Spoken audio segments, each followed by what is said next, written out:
Welcome back in the green. So it's been hovering around that 6,200 level, very range in the market, just about 25 odd points.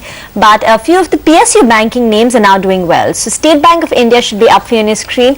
It's rallied close to about 2.5%. Big move on State Bank of India. PNB is the other one, also which should be up. PNB and Bank of Baroda. So you've seen some gains in PSU banking names, in particular PNB. That tells you the picture. It's up close to about 1.5%, and BOB as well is up 1.5%. But time now to focus on a personal finance corner. Suresh Surana of RSM Institute Consulting Group joins us.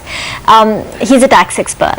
Hi, thanks so much for joining us. Besides the conventional means available to an individual to save on capital gains, so we know about reinvestment in residential property, or you can invest in bonds like the REC or NHAI. Is there any other alternative which is available for tax saving?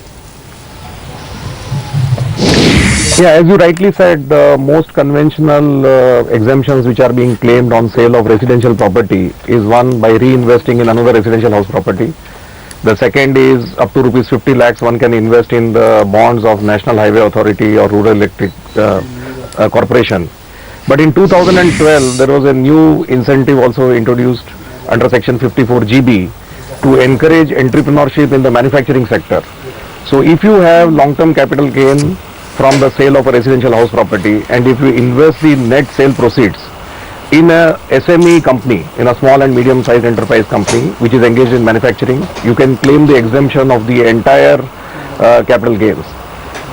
This capital gain should be used for the purpose of purchase of new plant and machinery by the SME company within a period of 1 year, and it should not be sold within a period of 5 years from the date of purchase of the plant and machinery.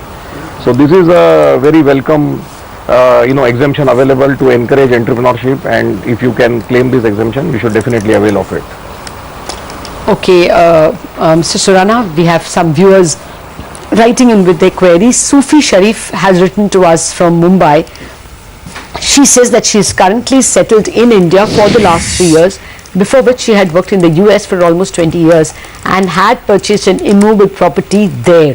She now wants to know if there is any compliance to be made in respect of her immovable property outside India from a tax perspective. Right. In the case of the non-residents who have returned back to India after staying outside for 9 years, for the first 2 years, they can claim a special status which is called resident but not ordinary resident, under which their worldwide income is not subject to tax in India.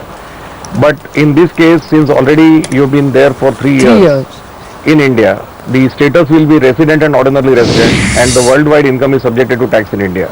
Now in the case of residents, you have to disclose all your foreign assets and financial interests outside India, and also furnish the return in an electronic form.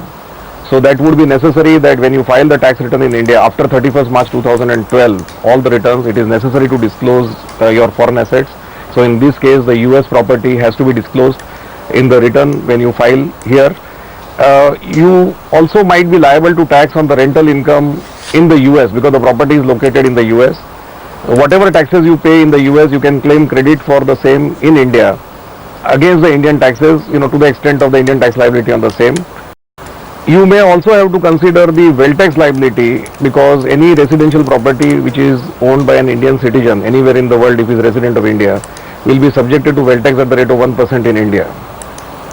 Finally, in the US also, since if you are a US citizen or a green card holder, you have to pay tax in the US on the worldwide income irrespective of your stay in the US. So you might be liable to tax in the US on the Indian income. Similar to India, there is a requirement in US also that all the foreign assets have to be disclosed, including foreign bank accounts in the US while filing the tax return. So your bank accounts in India and Indian assets also will need to be disclosed in the US when you file your tax return in US if you are a US citizen and a US green card holder. So I think it's you need to consider all these aspects while complying with your US immovable property in India and in US. All right, Mr. Surana, that's a comprehensive reply, and I would assume answers Ms. Sharif rather completely. Thank you very much for joining us, and I'm sure there'll be lots more tax queries as we get towards the end of the year and end of the fiscal year. We leave the markets in fairly ranged terrain, choppy within that small range, but don't get fooled by this. Within the indices, we have seen actually a serious amount of cuts coming into the metal space. Some of them have lost the earlier gains they had. So, well, it's not serious, but there has been a bit of profit taking coming in the metal space and a bit of adding of positions in the Bank Nifty. Bank Nifty started on a low note, but towards the end of the first half of the trading session, as you can see, has made some gains. We have to wrap up this edition of Markets and Macros on that note. Business Lunch.